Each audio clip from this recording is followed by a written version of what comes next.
Syukur bagimu, Allah Bapa yang bertata di dalam kerajaan surga. Hati kami melimpah dengan ucapan syukur Tuhan. Jika hari ini kembali Tuhan perkenankan untuk kami boleh hadir, berhimpun, berkumpul bersama dalam satu ibadah. Kami ingin bertemu Engkau. Kami ingin Tuhan memuaskan hati lewat pujian penyembahan kami, lewat firman yang akan kami dengar. Untuk itu Tuhan, Allah Roh Kudus jamah urapi setiap kami jemaat-Mu, sehingga kami boleh merasakan kelegaan. Ibadah awal, pertengahan sampai akhirnya kami serahkan dalam kuasa tangan-Mu yang penuh dengan kuasa. Agar ibadah ini bukan ibadah biasa saja, tapi ibadah yang penuh dengan ucapan syukur yang melimpah. Karena kami ingin bertemu dengan Engkau. Inilah kami Tuhan. Jamah setiap kami Allah Roh Kudus, karena hati kami rindu dan haus akan Engkau. Di dalam nama Tuhan Yesus Kristus, kita semua katakan amin. Sekali lagi berikan sorak-sorai kemuliaan untuk Tuhan. Haleluya.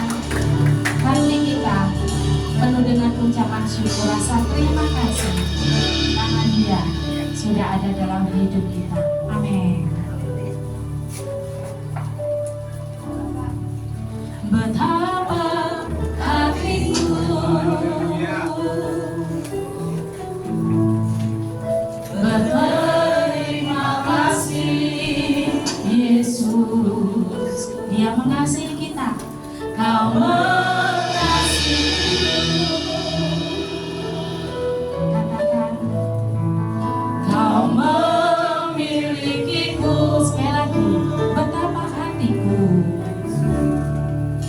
betapa hatiku, terima kasih Yesus, berterima kasih Yesus, Kau mengasihiku, katakan Kau memilikiku Tuhan, Kau memilikiku. Hanya ini Tuhan persembahanku, amin. Segenap hidupku, jiwa dan ragaku, sebab aku miliki, katakan, harta kekayaan yang cukup berarti untuk ku persembahkan. Hanya ini Tuhan permohonanku, ya Tuhan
dengan pengharapanmu katakan, hanya ini Tuhan, persembahanku bagimu seluruh hidupku, jiwa dan ragaku, sebab tak ku miliki harta kekayaan dengan hati yang mengasihi Kau Tuhan.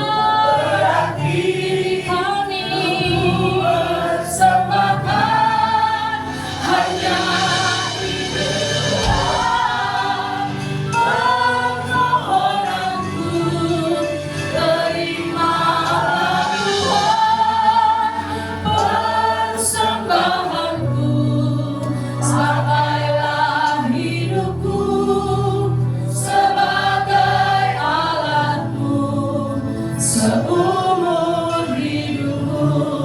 Pakailah hidupku, pakailah hidupku sebagai alatmu seumur hidupku. Pakailah hidupku Tuhan, pakailah hidupku sebagai alatmu seumur hidupku.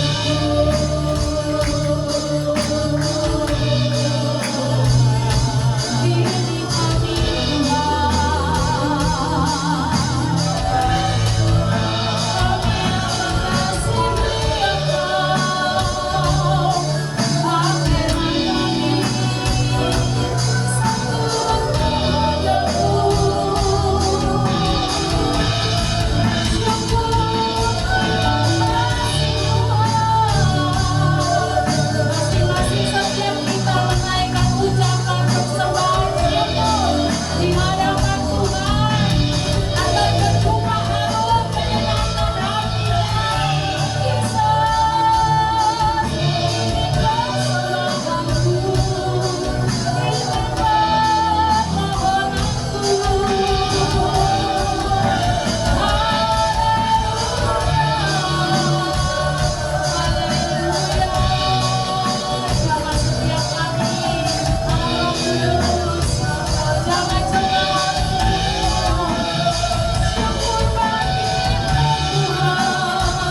Kau yang layak kami sembah,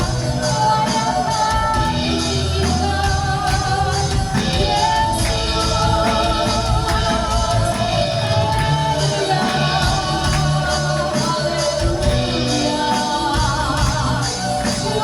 kami tinggikan, Yesus.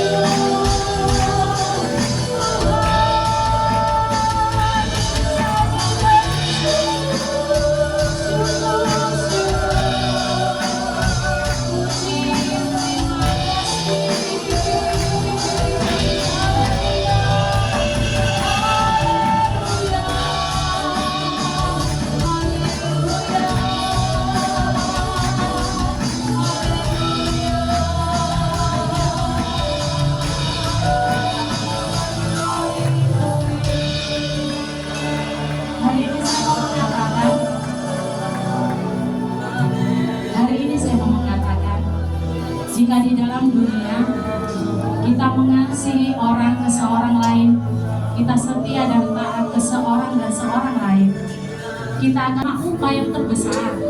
Karena kita sudah mengasihi orang ke seorang tersebut, kita pun sudah setia ke seorang tersebut. Saat hari ini kita berkumpul jemaat Tuhan, mengasihi Tuhan Sang Pencipta hidup. Bukan masalah berkat engkau akan dicukupkan, sangat mudah bagi Tuhan Sang Pencipta hidup kita. Tapi satu hal, akankah engkau setia sampai akhir hidupmu, mengiring Dia, mengasihi Dia? Amin. Dia sungguh baik, kasih setia kebaikannya tidak akan berubah sampai selama-lamanya. Kita sering kali berubah, tapi kita menyembah Tuhan yang tidak akan pernah berubah. Kita naikkan ucapan syukur kita. Karena kita tahu kita menyembah Allah yang benar, Allah yang hidup, bukan Allah yang mati. Sampai detik ini kita melihat kebaikan Tuhan. Amin. Puji nama Engkau Yesus. Lihat kami Tuhan sampai akhir hidup kami. Penyertaan-Mu sempurna atas hidup kami.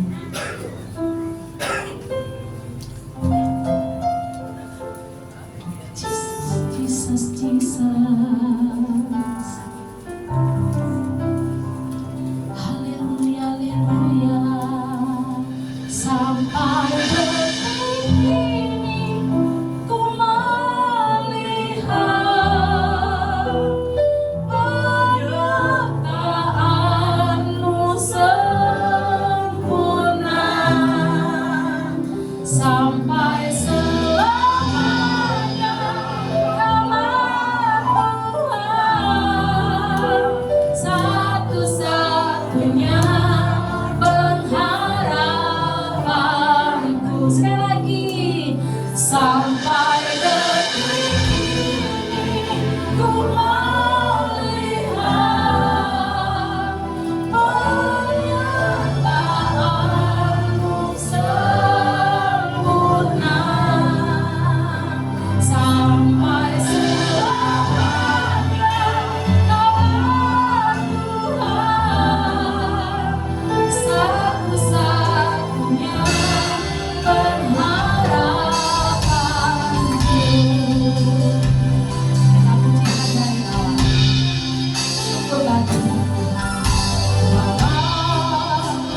nama Tuhan Yesus kita yang percaya katakan amin. Sore kemuliaan untuk Tuhan. Haleluya. Dia ada bersama kita.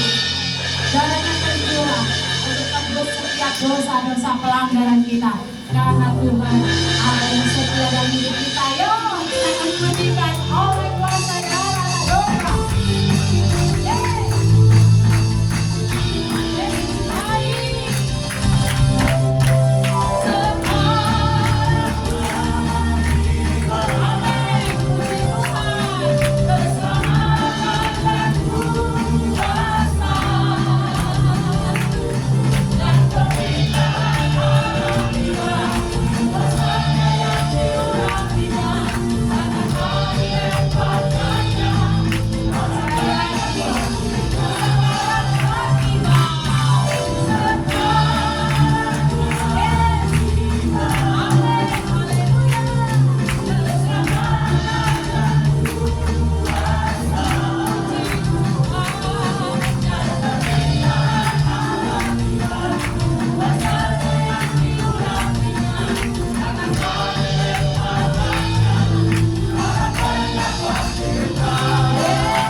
Tuhan yang sudah hidup memerintah atas hidup kita.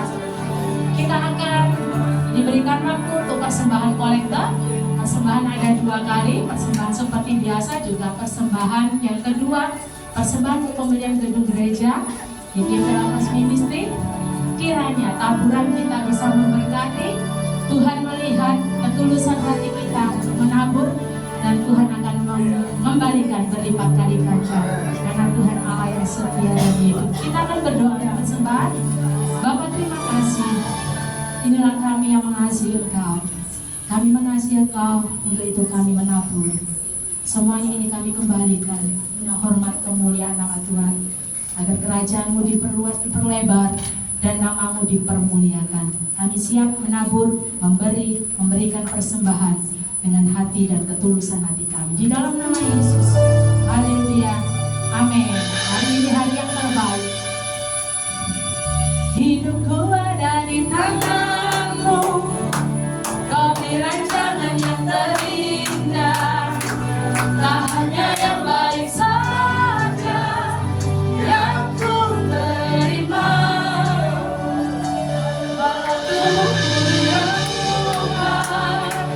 Walau jiwaku terkoyakkan, pujikan, pujianku takkan terhentikan. Amin.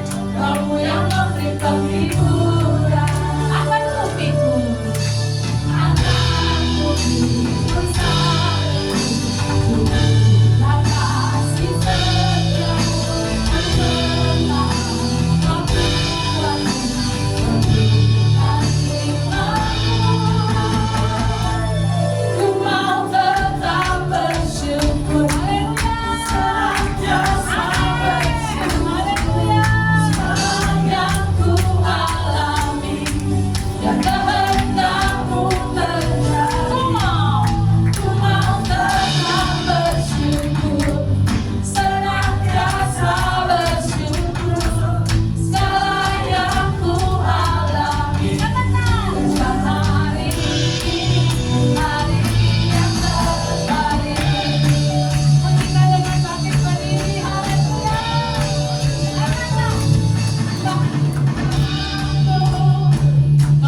sorak-sorai kemuliaan.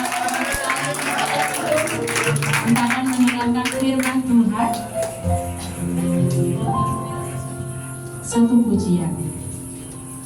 Kita mau terhubung dengan Tuhan. Kita mau melekat kepada Dia, Sang Pencipta hidup kita. Jika kita mengasihi Dia, maka hati kita harus melekat kepada Dia. Amin. Jesus, haleluya, haleluya.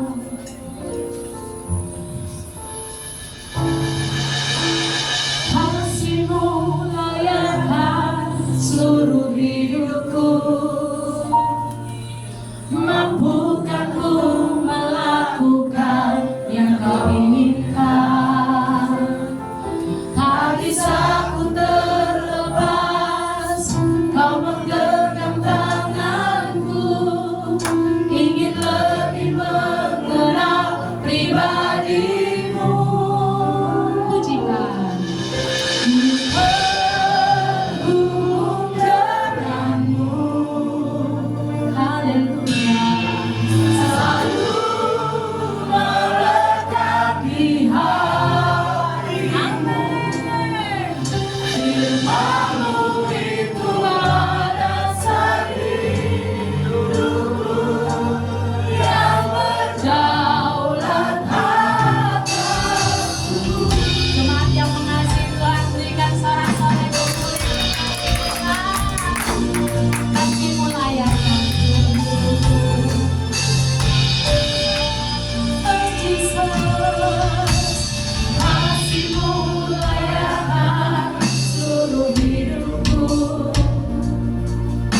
mampukan ku melakukan yang Kau inginkan. Mampukan kami Tuhan, tak bisa ku terlepas, Kau menggenggam tanganku, ingin lebih mengenal pribadi-Mu. Ku bergumul denganmu,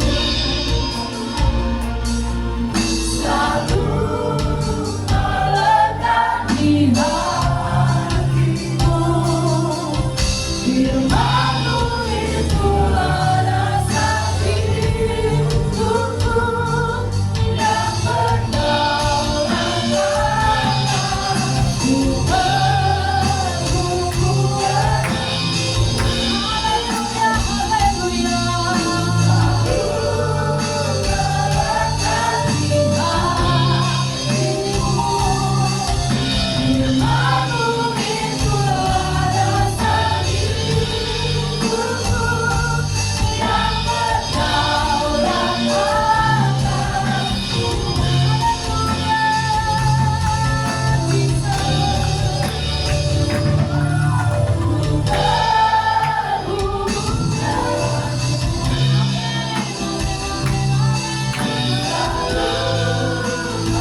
Segala puji, hormat, syukur, kemuliaan hanya bagi Allah Bapa di surga, yang telah memilih dan menetapkan kami menjadi hamba-hamba, menjadi anak-anak-Mu, dan telah mengaruniakan anak-Mu yang tunggal, Tuhan Yesus Kristus. Dan segala puji, hormat, syukur hanya bagi kemuliaan Allah anak, firman Allah yang menjadi manusia, diam di antara kami semua. Kami telah melihat kemuliaan-Mu sebagai anak tunggal Bapa penuh kasih karunia dan kebenaran. Engkaulah juru selamat satu-satunya bagi seisi dunia ini. Dan segala puji, hormat, syukur hanya bagi kemuliaan Allah Roh Kudus, Parakletos kami, penolong, pembela kami yang lain, yang senantiasa membawa kami dari kemuliaan sampai kepada kemuliaan, dan dari kebenaran sampai kepada kebenaran. Engkaulah penghibur dan penguat dalam kehidupan kami. Kami memuja-Mu, kami menyembah-Mu di tempat ini, ya Allah Tritunggal, yang kami dedikasikan seluruh totalitas kehidupan kami hanya untuk memuji, membesarkan, dan mempermuliakan nama-Mu. Dan kami mau menikmati kehadiran-Mu di tengah-tengah kami hari ini.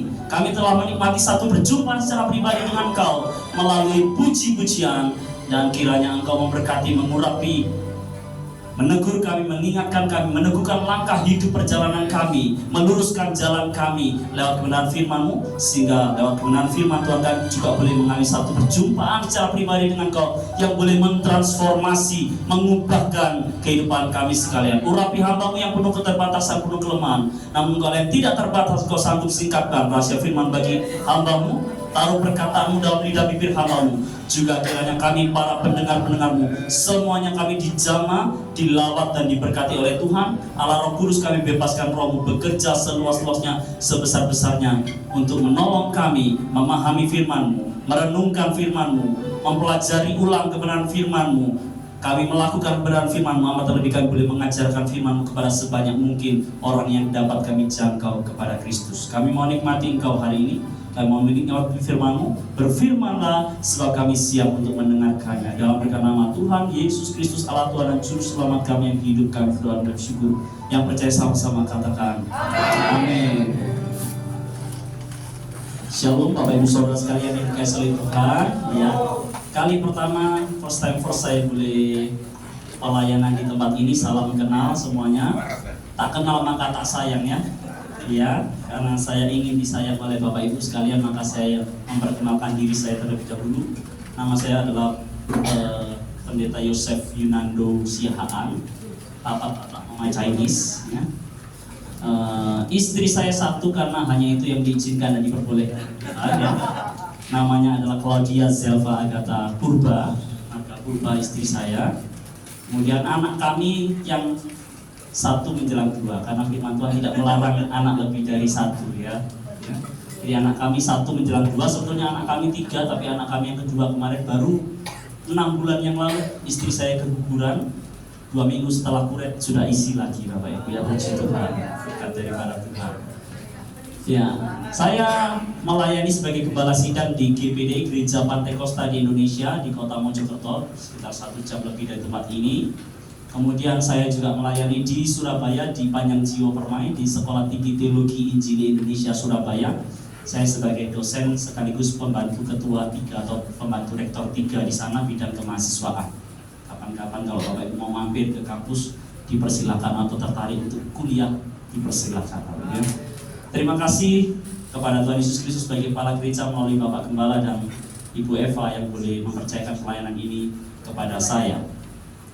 Lord on your side. Saya berikan judul kebenaran firman Tuhan itu, Tuhan ada di sisi kita atau Tuhan ada di pihak kita. Kita baca terlebih dahulu 2 ayat yang menjadi landasan kita hari ini dari kehidupan seorang raja pasca baru saja dia mendapatkan pengurapan dari Samuel, di mana ini adalah cerita anak sekolah minggu Bapak Ibu ya. Karena kalau Bapak Ibu mendengar cerita ini layaknya cerita lelucon, tapi yang kita katakan kita mengerti, kadang-kadang kita juga belum mengerti akan kebenaran firman Tuhan. Karena firman Tuhan itu, anak saya usia 5 tahun nyemplung ke sana, tercebur ke sana.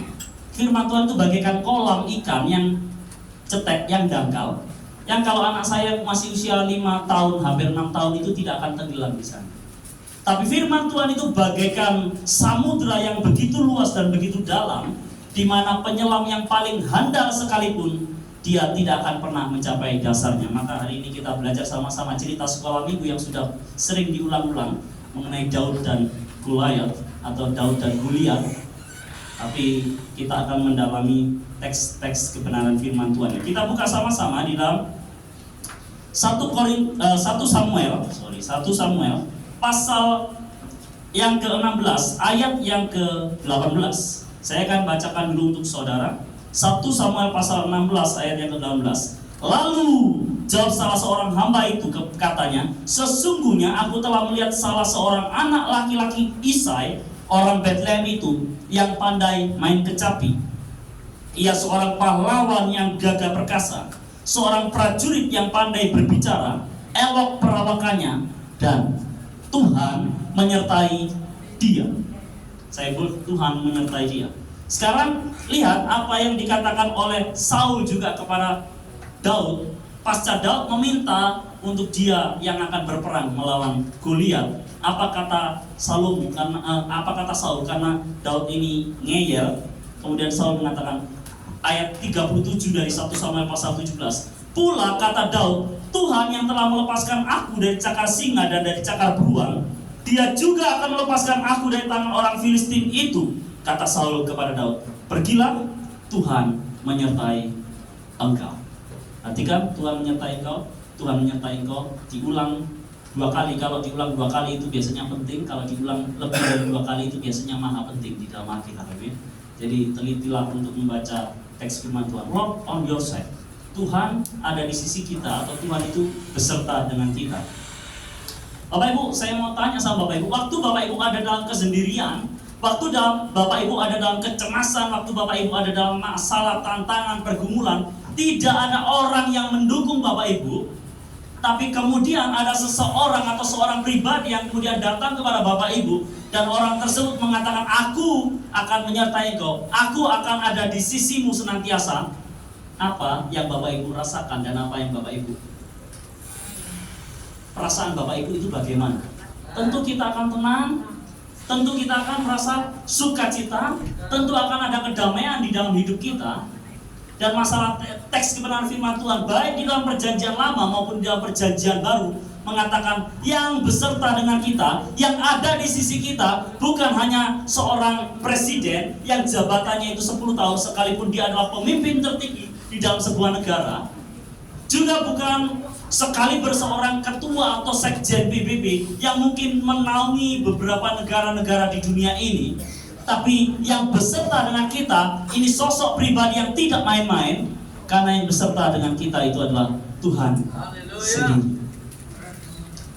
Yes, Lord on your side, Lord on my side, atau Tuhan ada di sisi kita, atau perkataan Immanuel, Tuhan beserta dengan kita, itu seringkali menjadi perkataan klise dalam iman Kristen karena terlalu sering diucapkan dan terlalu banyak Bapak Ibu mendengarkan hal tersebut. Kalau Bapak Ibu izin sama suaminya, kalau Bapak Ibu izin sama istrinya, Pak, aku mau keluar kota sama temanku untuk reuni, apa jawab suaminya? Immanuel, Tuhan menyertai kita.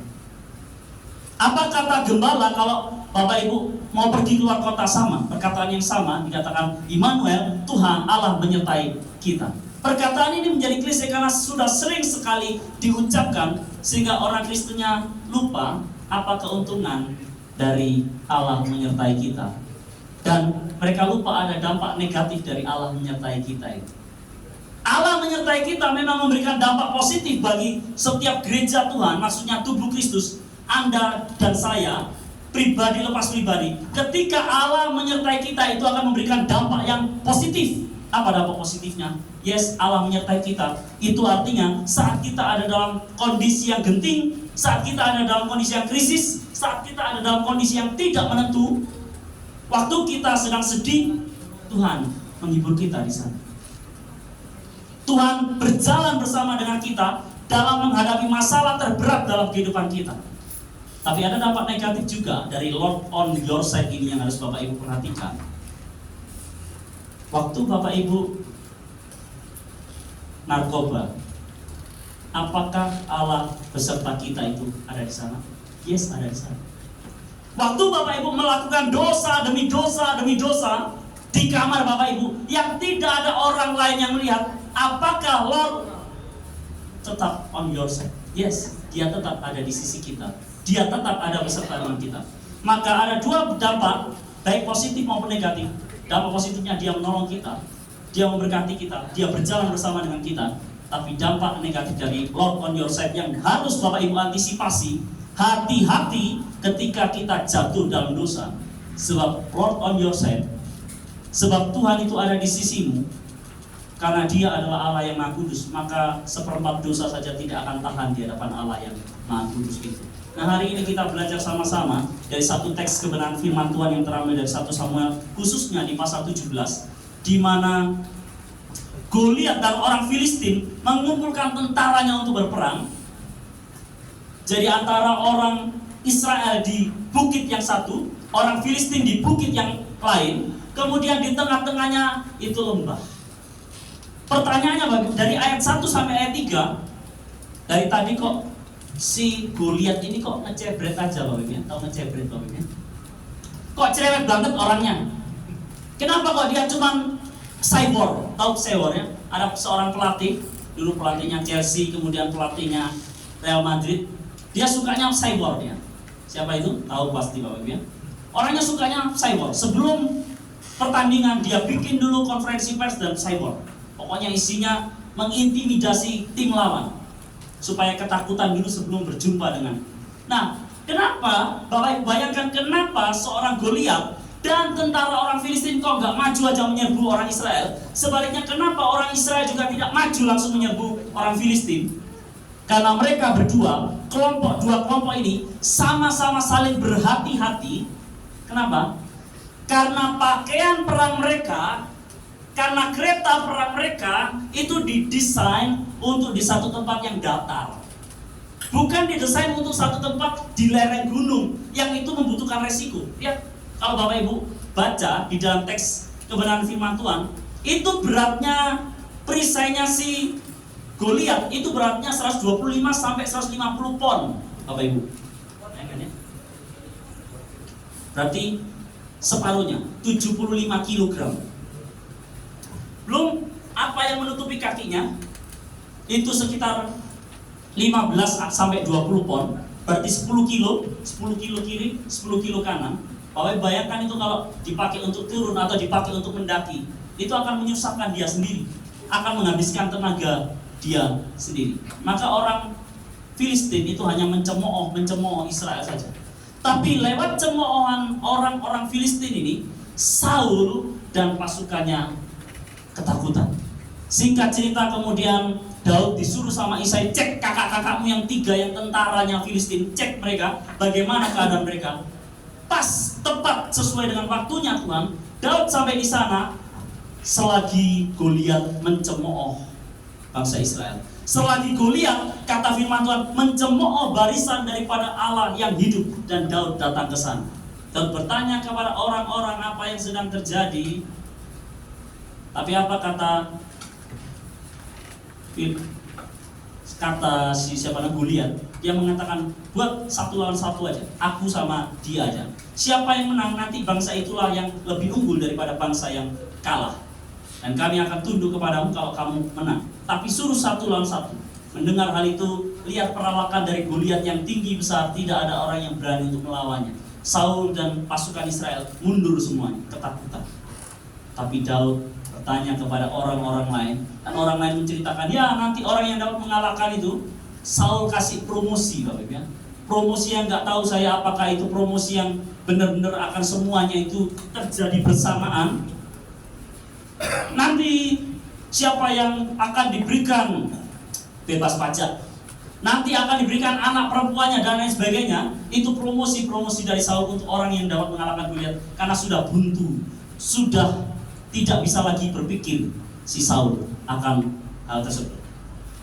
Lantas Daud mendengar hal itu, dia bertanya kepada banyak orang. Sayangnya Eliab kakaknya sendiri yang 3 hal yang Eliab ucapkan. Aku tahu kenapa kamu ke tempat ini. Di mana kamu meninggalkan kambing dombamu yang 2-3 ekor itu. 2-3 ekor ya, bukan 23 ekor, 2-3 ekor itu. Aku tahu kamu pemberani, tapi hatimu busuk, hatimu itu jahat. Dan yang ketiga, kata abangnya yaitu Eliab, aku tahu kamu kesini cuma buat nontonin war kan, kamu nontonin perang kan, sama seperti orang nonton Smackdown, kamu seneng kan, lihat orang perang, lihat orang dipukuli. Aku tahu maksud jahatmu. Tapi Alkitab menjawab lunas bahwa 3 tujuan abangnya ini tidak terbukti sama sekali. 1, kambing 2-3 ekor itu tidak ditinggalkan oleh Daud. Daud meninggalkan kepada para penjaga yang tepat untuk menjaga kambing domba yang 2-3 ekor ini. Daud tidak busuk hati, hatinya tidak jahat, sebab Alkitab firman Tuhan mengatakan siapa Daud? Daud adalah the man after my own heart. Siapa Daud? Daud adalah orang yang berkenan di hatinya Tuhan. Gak main-main, ini penilaian inti kacamata surga terhadap kehidupan seorang Daud. Dan yang ketiga, teks firman Tuhan jelas mengatakan Daud bukan cuma ingin nonton, tapi benar-benar ketika Daud mendengarkan perkataan dari si Goliat itu, telinganya betul-betul panas. Dan kemudian dia menyerahkan dirinya, aku siap apapun yang terjadi untuk mengalahkan orang yang tak bersunat ini, yang sedang mengganggu, yang sedang mencemooh. Dan Daud mengatakan ini barisan daripada Allah yang hidup. Coba next. Tapi lihat Bapak Ibu, masalahnya kalau Bapak Ibu lihat, yes, Daud menang begitu saja. Tapi tak ketahuilah, Daud itu manusia sama seperti kita, dan dia menghadapi tantangan pergumulan yang sama dengan kita. Keterbatasan dan pergumulan Daud itu apa? Satu ayatnya meremehkan Daud. Lihat, waktu Samuel datang, Isai punya 8 anak. Waktu Samuel datang, ke-7 anaknya disuruh maju sama Isai. Isai menganggap, Eliab kakak kedua pasti dipilih oleh Tuhan. Nah, ini gagah perkasa. Abinadab disuruh, Syama disuruh, dan kakak-kakaknya Daud yang lain itu disuruh untuk maju. Tapi kata firman Tuhan, sayangnya bukan ini yang kupilih. Samuel mengatakan, ini semuakah anakku? Ya, ayahnya meremehkan Daud. Oh, masih ada yang satu, tapi Katon, kecil gak penting, kata Isai. Katon, kecil gak penting, tuh lagi menggembalakan kambing domba di padang. Tapi Samuel yang sudah mendapatkan perintah daripada Tuhan, tunggu orang itu. Dan Samuel mengatakan, kita tidak akan makan sebelum anak itu datang. Waktu anak itu datang, Tuhan langsung mengatakan, inilah dia. Yang urapilah dia. Inilah dia. Ayahnya meremehkan Daud, Katon, kecil, gak penting. Abang-abangnya meremehkan Daud, tidak percaya bahwa Daud itu datang ke sana untuk serius. Tapi lihat, sekalipun Daud diremehkan, dalam hidupnya Daud itu orangnya serius, sungguh-sungguh, dan takut akan Tuhan. Sayang, pernah terjadi satu kali Daud tidak serius, tidak sungguh-sungguh, dan tidak takut akan Tuhan. Disitulah kemudian dia jatuh ke dalam perzinahan, dosa pembunuhan, dan dosa meninggi. Tapi sepanjang hidupnya Daud, hampir rata-rata dia hidup dengan serius. Nah, kita ini seringkali nggak serius ya di hadapan Tuhan. Kemarin ada anak yang WA tanya-tanya kepada saya, karena saya memang membuka ruang bagi mahasiswa kalau mau bertanya di luar jam kuliah silakan.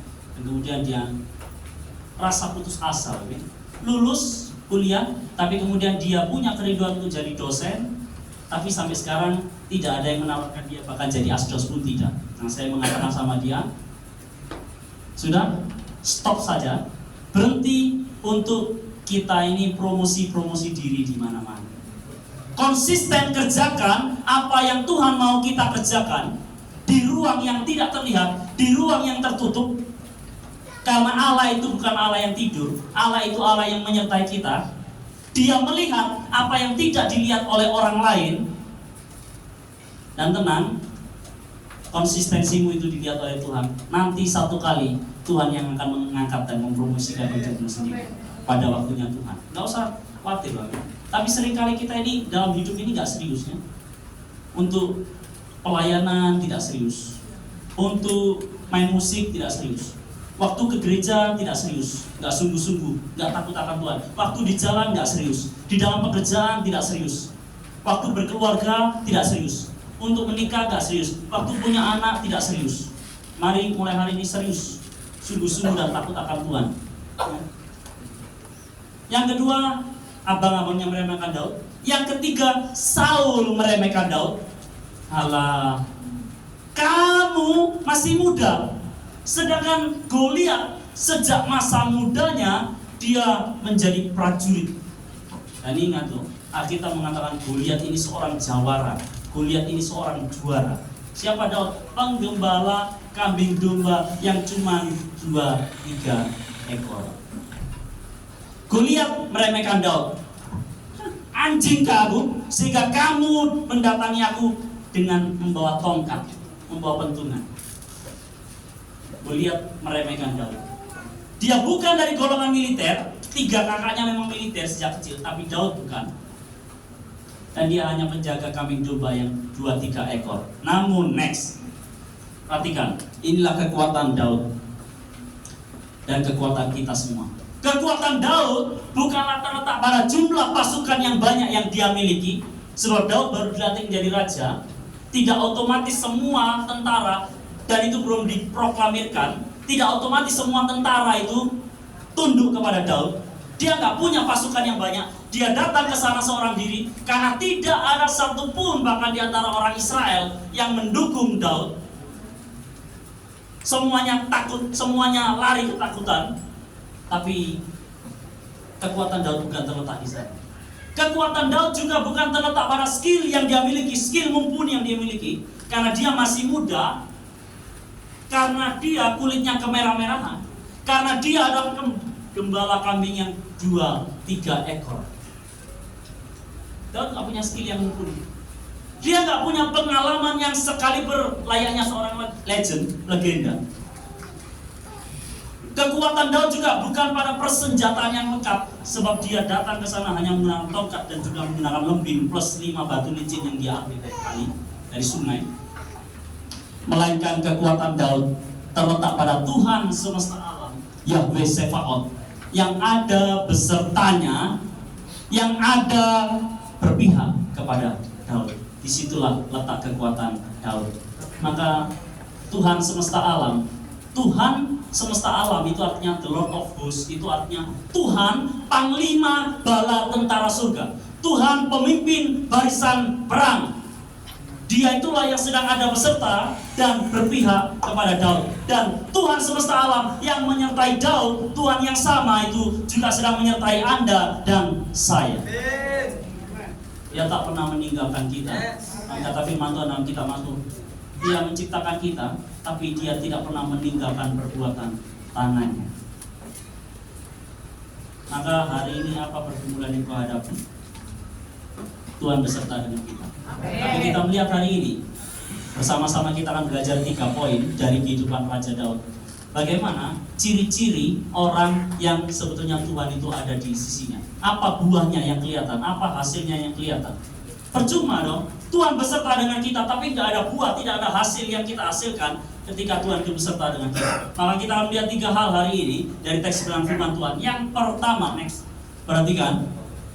Orang yang tahu bahwa Tuhan itu ada di pihaknya, orang yang tahu bahwa Tuhan itu ada di sisinya, maka dia akan memiliki perspektif teosentris, memiliki perspektif Allah memandang segala sesuatu. Nah, kalau itu saya menasihatkan kepada Bapak Ibu, jangan memiliki perspektif manusia, apalagi perspektif dunia di dalam segala kehidupan kita. Dalam keluarga, pandanglah gimana sih caranya Allah memandang keluarga saya. Pakailah cara pandang Allah untuk memandang keluarga. Jangan menggunakan sudut pandang manusia. Ketika engkau bekerja, dalam pekerjaanmu, mungkin bosmu jahat kepadamu, mungkin ada fitnahan dan sanggahan, mungkin engkau difitnah, engkau diberitakan bahwa sekarang banyak orang yang membencimu, banyak persaingan kerja di sana. Tapi cobalah pikirkan, apa sudut pandang Allah, bagaimana cara Allah memandang dalam pekerjaan saya. Bekerjalah seperti cara Allah memandang. Dan kalau Anda perhatikan kehidupan Daud, dia nggak mau mengikuti cara pandang dunia, dia tidak mau mengikuti cara pandang manusia terhadap Goliat dan orang Filistin yang mereka hadapi. Orang-orang memandang, oh Goliat sosok yang besar, sosok yang tinggi, perawakannya besar. Dia adalah prajurit dari sejak semula, persenjataannya lengkap, bahkan sudah senjatanya, perisainya, helm, ketopongnya, kakinya semuanya terlindungi, sekalipun masih ada orang yang memegang perisai di depan Daud. Gak main-main ini orang. Tapi saya mau kasih tahu sama Bapak, yes, itu realita.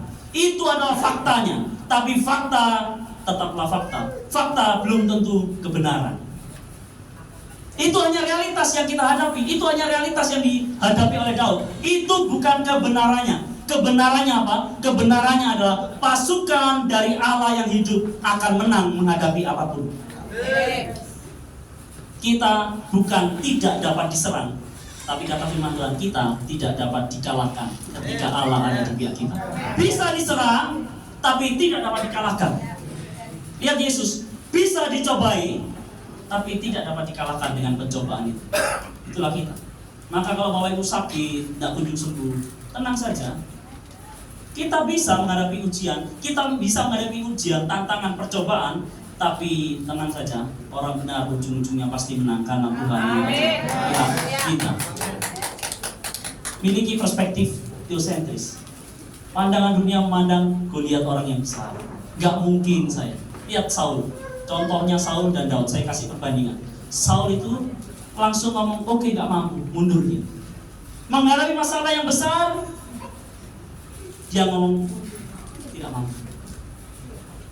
Dia lari bukan untuk lari menyerang Goliat, tapi lari ke belakang karena dia panik, takut, dia bersembunyi. Saul ciut nyalinya.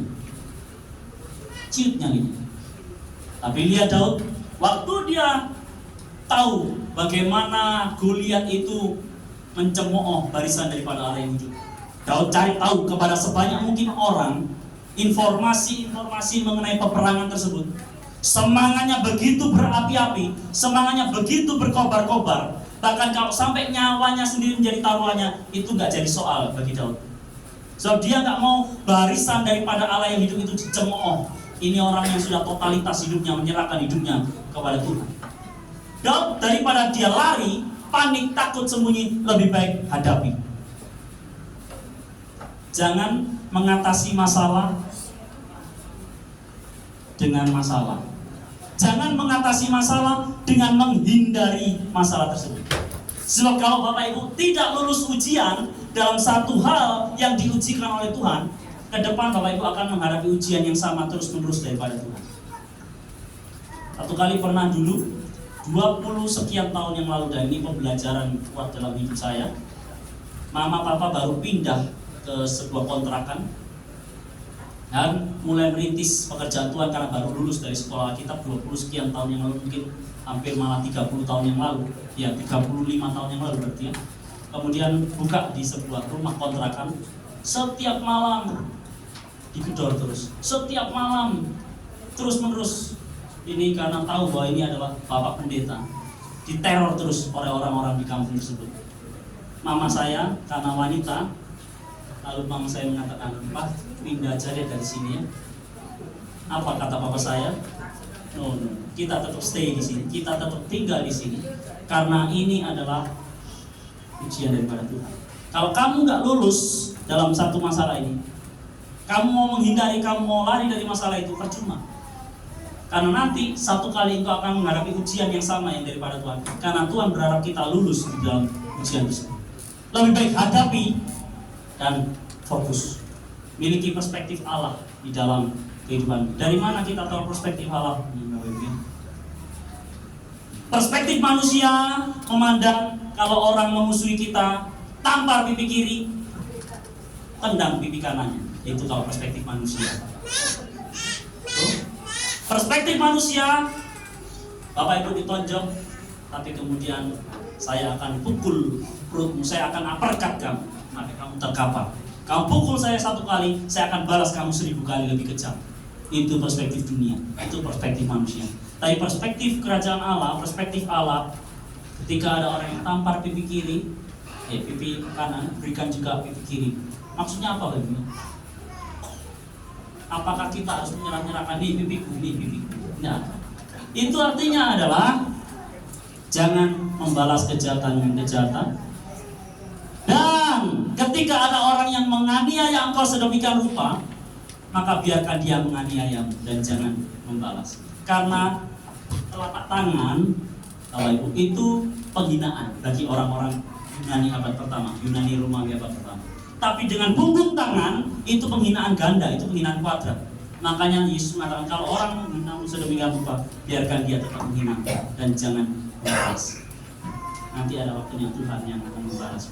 Itu perspektif dunia versus perspektif Allah. Perspektif dunia naik dalam pekerjaan, naik dimanapun, dengan fitnah sana, fitnah sini, dengan injak sana, injak sini, dengan dorong orang lain supaya orang lain terjatuh, memberitakan hoax terhadap orang tersebut. Itu terjadi di mana-mana.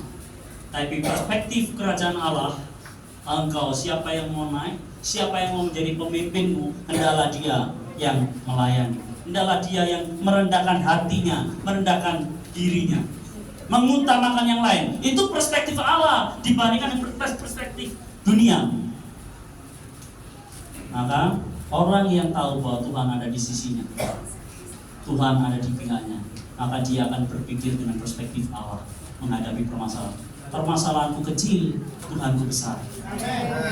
Jangan fokus pada masalah yang besar, tapi fokuslah pada Tuhan kita yang besar dibandingkan dengan masalah kita yang sangat-sangat kecil. Dan tenang Bapak Ibu, kata firman Tuhan, Tuhan tidak akan memberikan pencobaan melebihi kekuatan kita. Jadi kalau engkau menghadapi satu hal dalam hidupmu, sakit, tak kunjung sembuh, kemiskinan, itu artinya engkau dipandang oleh Tuhan mampu untuk memikulnya. Maka saya sama istri sejak pertama kali saya melayani, sejak kami menikah, saya punya prinsip dan saya ngomong di mana-mana, saya ngomong di gereja saya. Tuhan, ini prinsip kami, Bapak Ibu mau pakai silakan. Tuhan, berikan saya beban yang begitu berat sampai saya hampir tidak dapat memikulnya. Saya nggak apa-apa, it's no problem bagi kami. Asalkan Tuhan memberikan kekuatan bagi kami. Tuhan, bawa saya kemanapun Engkau mau utus saya, ke tempat yang susah sekalipun, ke tempat yang gak ada apa-apanya sekalipun, saya siap berangkat ke sana, asalkan Tuhan menyertai saya. Tapi kita ini seringkali lebih suka pada zona nyaman daripada zona yang penuh dengan resiko. Oke, next. Yang kedua, setelah memiliki perspektif teosentris, orang yang tahu bahwa Allah itu beserta dengan dia, Allah itu berpihak pada dia, maka orang tersebut akan memiliki keberanian, Bapak Ibu. Lagi mana, Bapak Ibu? Baru ke rumah duka, ya. Baru ke rumah duka, di sini ada Adiasa. Mau ke toilet aja temennya, ya. Sudah nahan berapa lama? Ada temennya, sahabatnya datang. Kamu mau ke toilet enggak?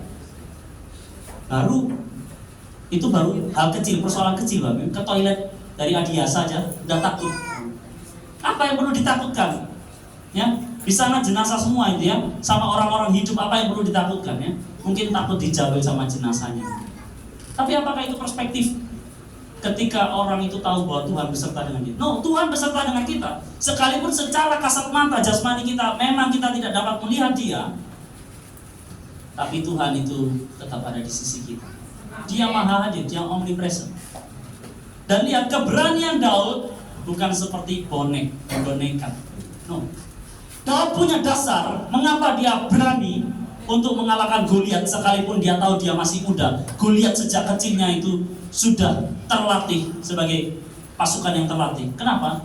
Karena Daud punya dasar alkitabiah, dasar pengalaman dengan Tuhan, sampai-sampai dia berani untuk menghadapi Goliat.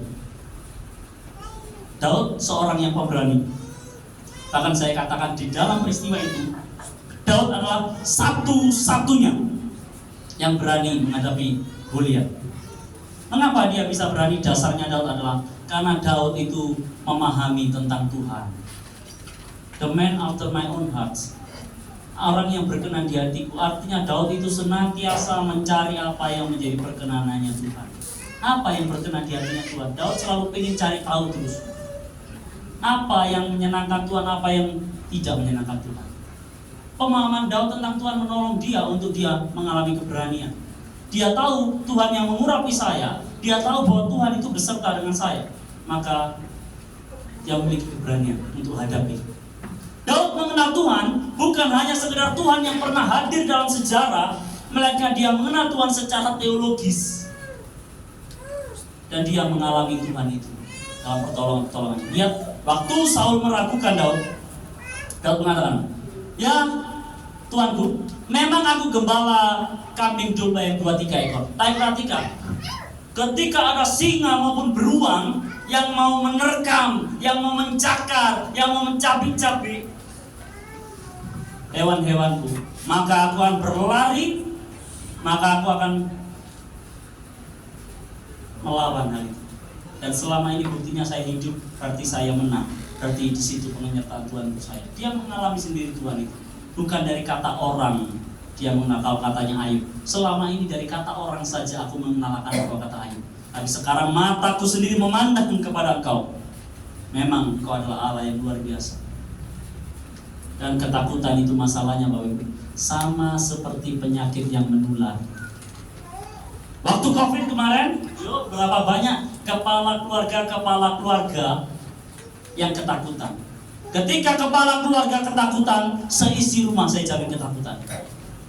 Ketika pemimpinnya, gembala-gembalanya itu ketakutan, maka seluruh gerejanya akan ketakutan. Dan ini masalahnya, rajanya takut. Dan ketakutan Saul itu menyebar kemana-mana. Tapi ketika Daud yang tahu bahwa Tuhan beserta dengan dia, Tuhan ada di sisinya, maka keberanian Daud itu juga menular. Lihat waktu Goliat sudah dikalahkan dan Daud itu memotong kepala Goliat menggunakan pedangnya sendiri, menggunakan pedangnya Goliat karena Daud tidak membawa pedang. Lalu orang Israel langsung menyerbu pasukan Filistin itu. Artinya mereka yang tadinya ketakutan karena peristiwa ini menjadi pemberani. Kalau orang tahu bahwa Tuhan beserta dengan kita, maka dia akan menjadi seorang pemberani. Nah, kita ini kan takut ya. Lawan kita masalahnya sudah bukan manusia fisik. Lawan kita ini penghulu setan di udara. Lawan kita ini adalah iblis, setan roh jahat, itu adalah lawan kita.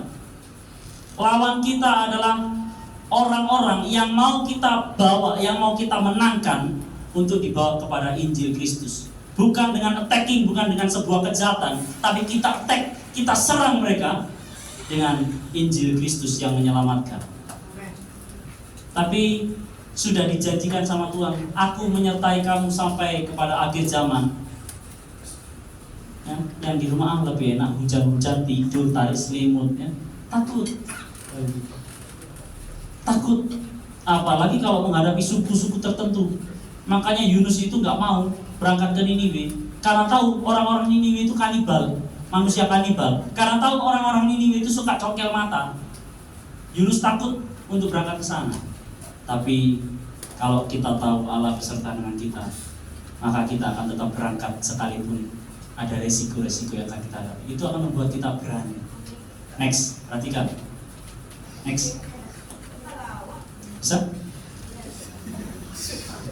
Ya, keberanian kita bukan didasarkan pada situasi yang nyaman dan aman. Yes, situasi yang nyaman, aman itu membuat kita memang berani. Melainkan dengan siapa kita berjalan. Keadaannya tidak berubah. Seringkali ketika kita berdoa minta sembuh, keadaannya nggak berubah. Karena Tuhan sedang ingin mengubah kita, bukan ingin mengubah keadaan kita. Tuhan itu lebih ingin mengubah kita daripada keadaan kita. Jangan terus-menerus berdoa minta Tuhan ubah keadaanku, Tuhan ubah keadaanku. Kapan gilirannya Tuhan mau mengubahkan keadaan kita? Namun penyertaannya mengubah ketakutan kita menjadi keberanian untuk bersaksi. Next, perhatikan. Quotes lagi. Bisa? Karena saya lupa juga. Ya, baik.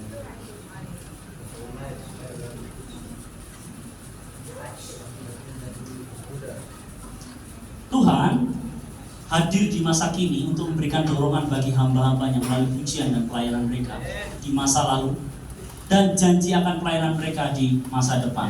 Nah, lihat itu terjadi dalam kehidupan Daud, itu terjadi dalam kehidupan Rasul Paulus. Tuhan memuji akan pelayanan mereka di masa lalu untuk memberikan pertolongan kehadirannya di masa kini guna memberi dorongan bagi pelayanan kita di masa depan. Yes, kita nggak tahu di depan akan penuh misteri, Bapak Ibu. Tapi saya mengatakan kepada setiap orang yang saya layani, cintailah misteri di depan. Jangan suka akan sesuatu yang pasti-pasti di depan, karena di depan itu akan penuh misteri. Di depan penuh misteri. Tapi cintailah misteri. Kenapa? Karena dengan adanya misteri-misteri dalam kehidupan ini membuat kita semakin bergantung sepenuhnya kepada Tuhan. Makanya katanya firman Tuhan itu pelita bagi kakiku. Firman Tuhan itu bukan lampu stadion. Firman Tuhan itu terang bagi jalanku, karena waktu itu pelita diletakkan di kaki dan hanya menerangi 1-5 meter ke depan. Hanya itu saja, langkah itu. Yang langkah lainnya belum tahu. Maka cintailah misteri, sebab Tuhan tetap hadir. Next. Tuhan mengetahui keadaan kita di masa sulit. Tuhan menyertai kita melewati masa sulit. Tuhan memahami apa yang kita rasakan di masa sulit. Dan Tuhan juga memberikan dorongan, encouragement. Tuhan memberikan semangat bagi kita di masa sulit. Maka yang terakhir, nah kalau sudah yang terakhir pasti Bapak Ibu senang. Tapi tantangan yang terakhir ini lebih susah daripada tantangan yang pertama dan kedua. Lihat. Yang ketiga, orang yang tahu bahwa Tuhan itu the Lord on your side, the Lord on my side, Tuhan itu ada di sisi saya, maka buah dari orang itu dia akan mengambil kesempatan untuk terus bersaksi. Lihat apa sifatnya Daud.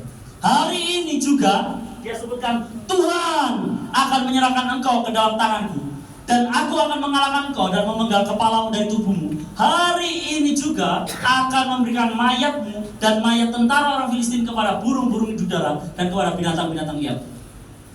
Daud melakukan semuanya. Dia bukan cuma mau nonton tadi, tapi dia berperang. Dan dia berperang bukan sentralitasnya untuk dirinya sendiri. Seringkali waktu kita sakit, kita minta disembuhkan sama Tuhan. Kenapa? Karena kita izin Tuhan, mosok saya sakit begini, izin, malu. Pusat kita bukanlah Tuhan ketika kita disembuhkan, tapi pusat kita pada diri sendiri. Tuhan, tolong saya mau berangkat ini untuk mendoakan orang sakit, buat dia sembuh. Kalau dia sembuh, maka saya akan viral kemana-mana. Tujuannya sekali lagi, pusatnya kepada diri sendiri. Lihat Daud gak pernah egosentrisme pada dirinya. Supaya seluruh bumi tahu bahwa Israel mempunyai Allah. Tujuan dia bersaksi.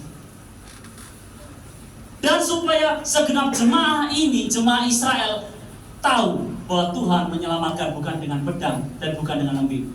Sebab di tangan Tuhanlah pertempuran, dan Ia pun menyerahkan kamu ke dalam tangan kami. Tujuan semuanya adalah bersaksi, bersaksi, dan bersaksi. Gak ada sama sekali terbersit dalam pikiran seorang Raja Daud supaya saya terkenal, supaya saya viral, supaya saya diangkat sebagai pahlawan nasional. No, buang jauh-jauh pikiran itu dari diri kita. Kita ada, kita diciptakan untuk memuliakan Dia dan menikmati Dia.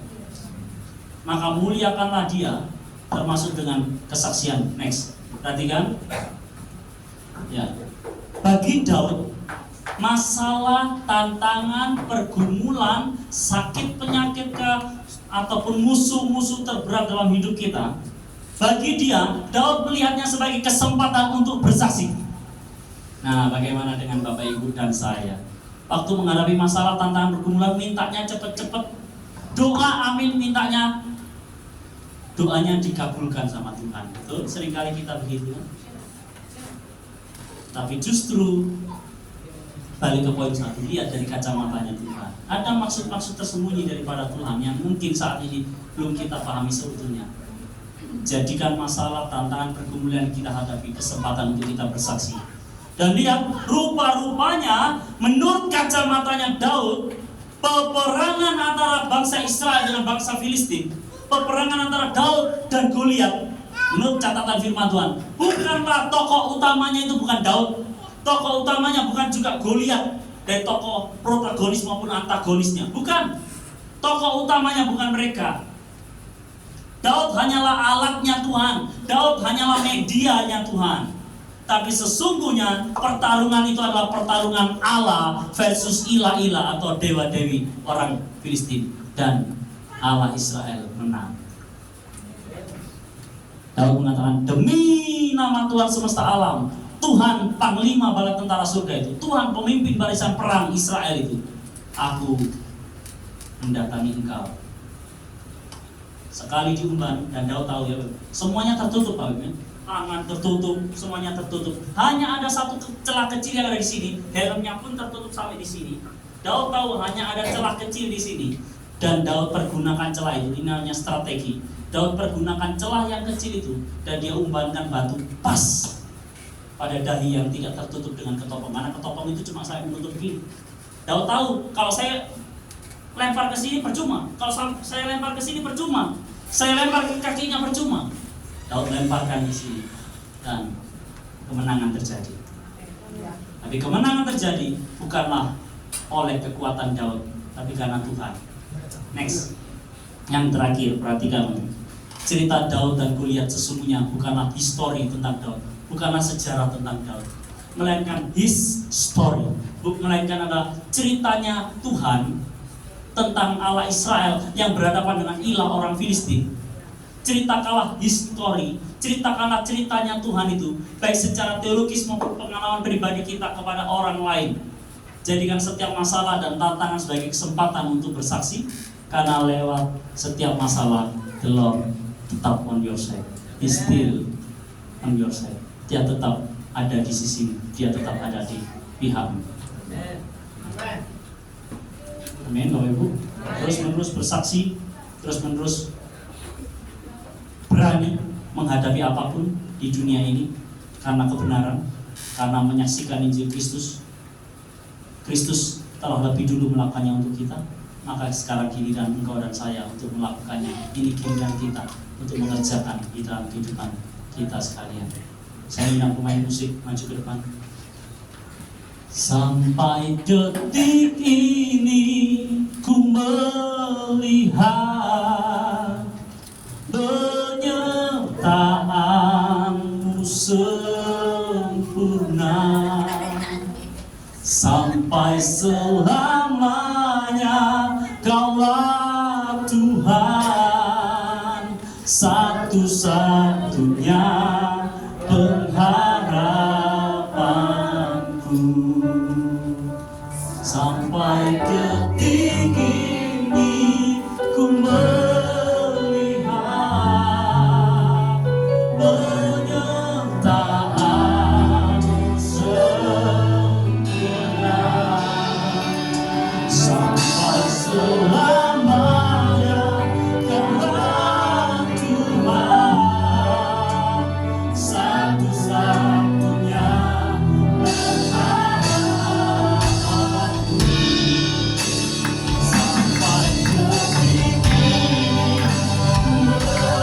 detik ini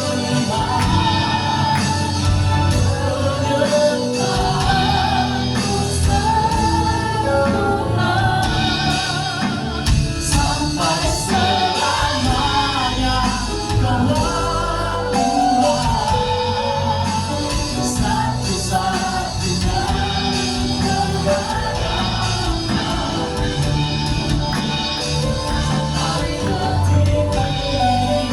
ku melihat penyertaanmu sempurna.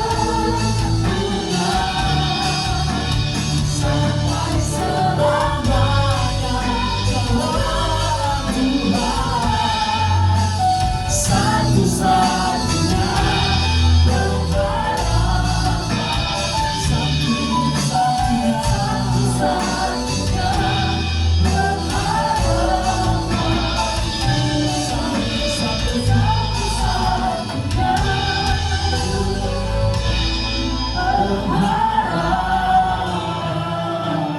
Tuhan, sorak-sorai.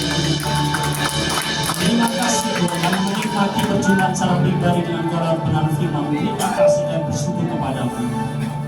Kiranya dengan Allah ada di pihak kami, Allah ada di sisi kami, itu membuat kami memiliki perspektif teosentris.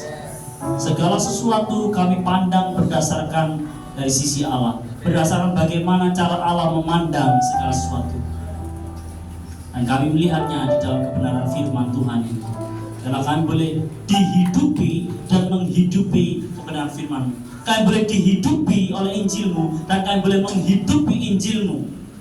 Kami boleh menguasai firman-Mu, sekaligus kami boleh dikuasai oleh kebenaran firman Tuhan. Firman-Mu lah dasar dan otoritas tertinggi dalam kehidupan kami. Kiranya kami boleh memiliki keberanian dalam hidup ini menghadapi segala sesuatu. Dan kami boleh mempergunakan segala yang terjadi dalam hidup ini, baik yang positif maupun yang negatif, terutama dalam tantangan masalah pergumulan yang kami hadapi. Itu adalah kesempatan bagi kami untuk bersaksi bahwa ada Allah yang hidup yang kami miliki, bersaksi bahwa ada satu-satunya jalan keselamatan di dalam Yesus Kristus Tuhan dan Juru Selamat kami. Terima kasih Tuhan, terima kasih. Berkati setiap yang hadir, tidak ada satupun yang terlewatkan dalam lawatan Tuhan. Semuanya dijamah, diberkati oleh Tuhan. Sebentar kami akan menerima perjamuan Tuhan, menerima persekutuan dengan tubuh dan darah Kristus. Menjam berkati, sucikan, kuduskan setiap hati kami, setiap hidup kami, sehingga kami berlayak di hadapan Tuhan.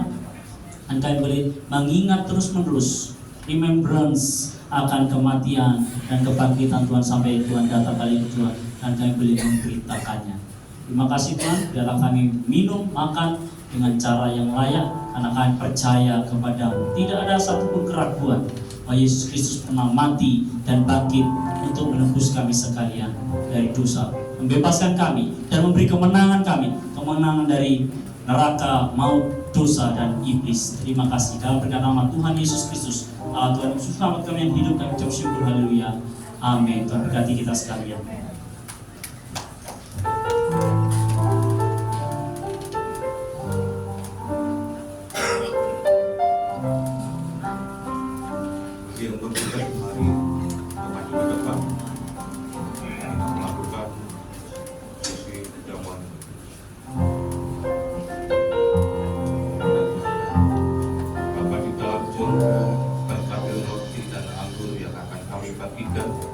Biarlah menjadi sebuah pengertian bahwa Engkau rela mati menebus setiap dosa-dosa kami dan membawa kami kepada perkembangan hidup saat kami boleh ada di jalur Tuhan yang dapat membawa kami sebuah iman untuk masuk ke dalam kerajaan surga. Berkati Tuhan, roti atur ini, biarlah apa yang kami makan dan minum menjadi sebuah peringatan akan Kau telah rela mati untuk kami semua. Pujilah nama-Mu di dalam nama Tuhan Yesus kami berdoa. Amin. Hanya Kau Tuhan.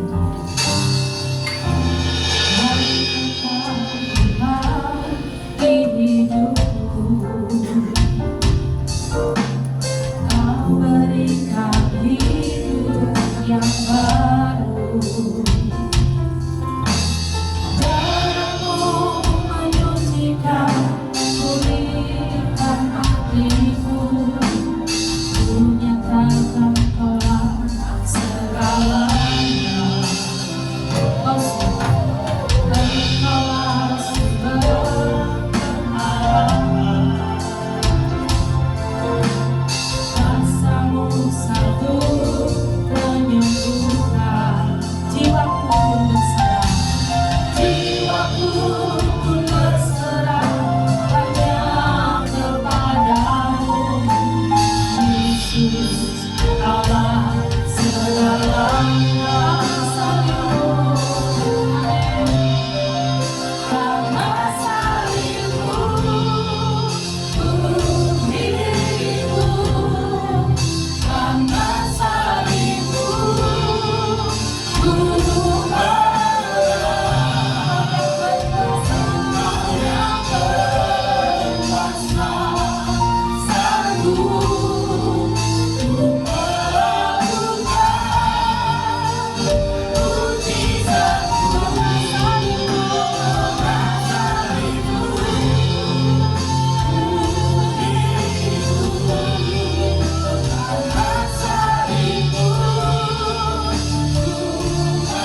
Sudahkah saudara membaca apa yang tertera dalam roti yang kita pegang?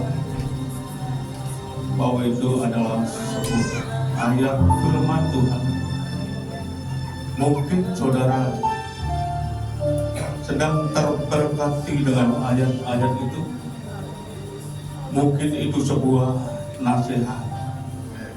Mungkin itu sebuah berkat atau terobosan yang sekarang kita lihat bahwa Tuhan turut bekerja dalam segala hal untuk mendatangkan kebaikan bagi saudara dan saya, memberikan kekuatan, memberikan jalan keluar dalam kehidupan kita.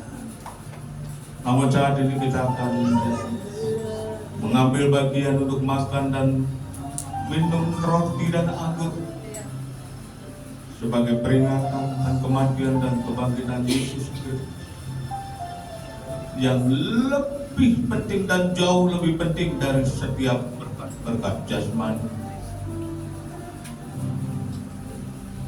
Mari kita nikmati dengan kesungguhan hati perjamuan kudus pada saat ini.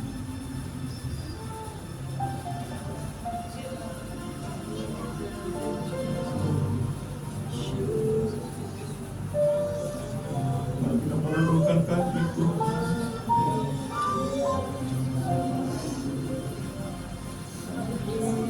Dia selalu baik buat kita.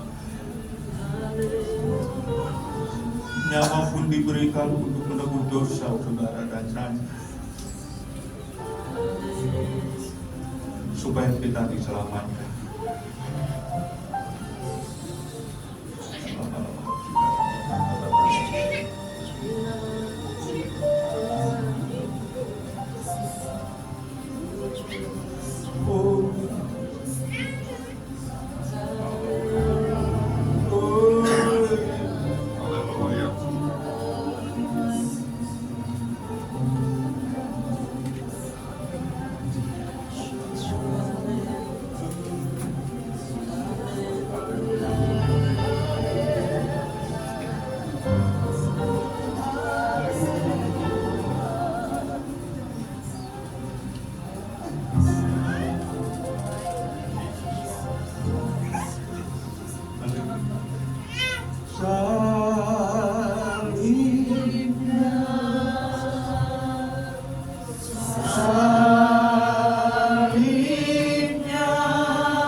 Ambillah roti dan angkat dengan tangan kananmu di atas kepala kita.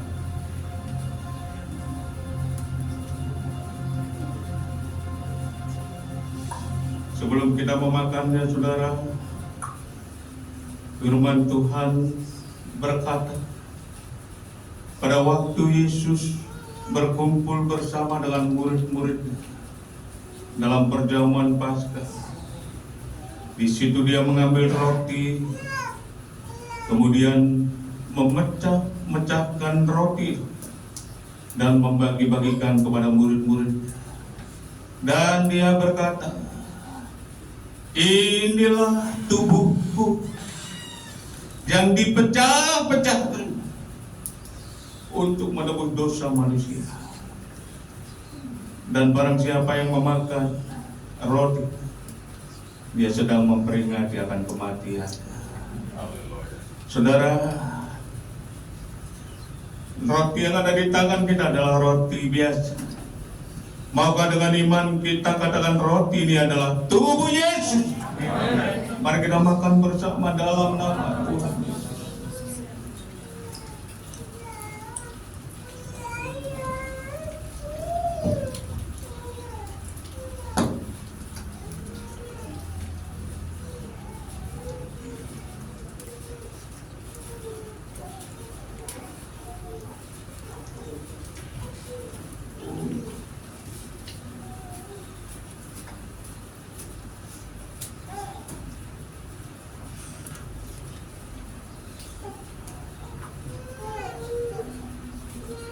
Mari kita angkat anggur di tangan kanan kita.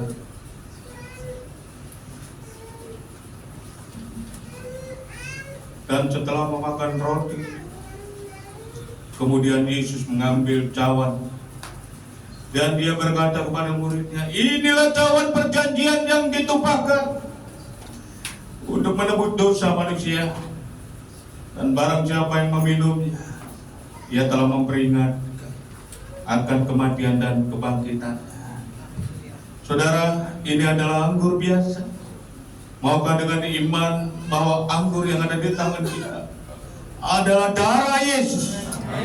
Mari kita minum bersama dalam nama.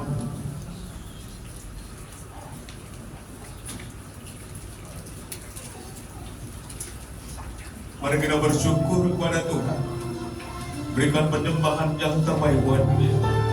Buka hati, buka hati. Berbahagia sekarang lama-lama.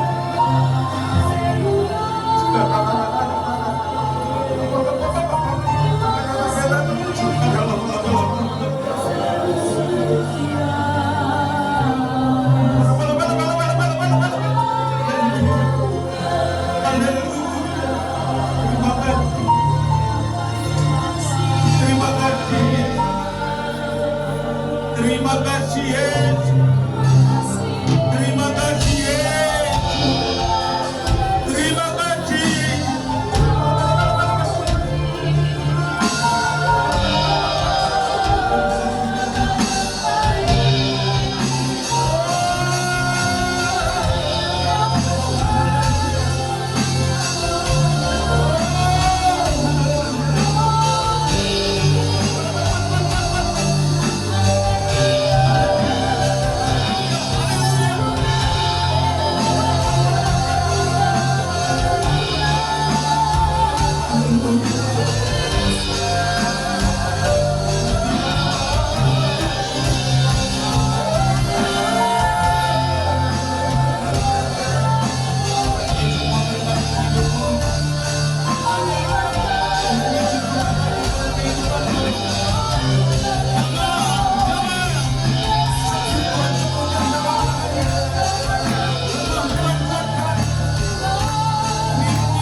terbesar dalam hidup kami. Di dalam nama Tuhan Yesus Kristus, kita semua yang menang katakan amin.